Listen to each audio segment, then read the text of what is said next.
Hello అందరికీ. రీసెంట్గా నరేంద్ర మోడీ గారు మన యూత్ని ఉద్దేశించి ఒక సవాల్ విసిరారు. అదేంటంటే సొంత సోషల్ మీడియా యాప్స్ తయారు చేయడానికి అందరూ రెడీ అయినా అని అన్నారు.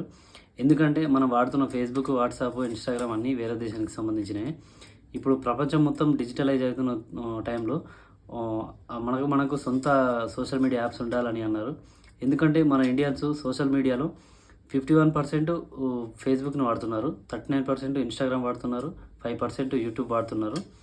దీనివల్ల వచ్చే ఆదాయం వేరే కంట్రీకి అవుతుంది కాబట్టి ఆదాయము ప్లస్ మన డేటా కూడా వేరే కంట్రీ వాళ్ళ చేతిలోకి వెళ్తుంది కాబట్టి మన కంట్రీ యాప్స్ అయితే మనకు సెక్యూరిటీ ఉంటుంది, మళ్ళీ మనకు ఆదాయం కూడా వస్తుంది కాబట్టి అట్లా అన్నారు. ఒకసారి చూసుకుంటే మనకు ఫేస్బుక్ లాస్ట్ ఇయర్ యాడ్స్ ద్వారానే 22,000 కోట్లు సంపాదించింది. మైక్రోసాఫ్ట్ కూడా 22,000 కోట్లు సంపాదించింది. అదే మన యాప్స్ అయితే ఆ లాభం అంతా మన కంట్రీకే వస్తుండే, మన వాళ్ళకు ఉద్యోగాలు వస్తుండే. అయితే మన కంట్రీలో వచ్చిన యాప్స్ షేర్ చాట్, చింగారి, కూ లాంటి యాప్స్ ఉన్నాయి కానీ అవంతగా సక్సెస్ కాలేవు.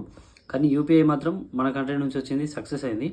ప్రపంచంలో ఇప్పుడు జరిగే రియల్ టైమ్ ట్రాన్సాక్షన్లో 50% మన ఇండియాలోనే జరుగుతున్నాయి. అయితే మన కంట్రీ యాప్స్ ఎందుకు సక్సెస్ కాలేవు అనేది కామెంట్ చేయండి. అట్లాగే ఇలాంటి ఇన్ఫర్మేటివ్ కంటెంట్ కావాలంటే సబ్స్క్రైబ్ చేయండి.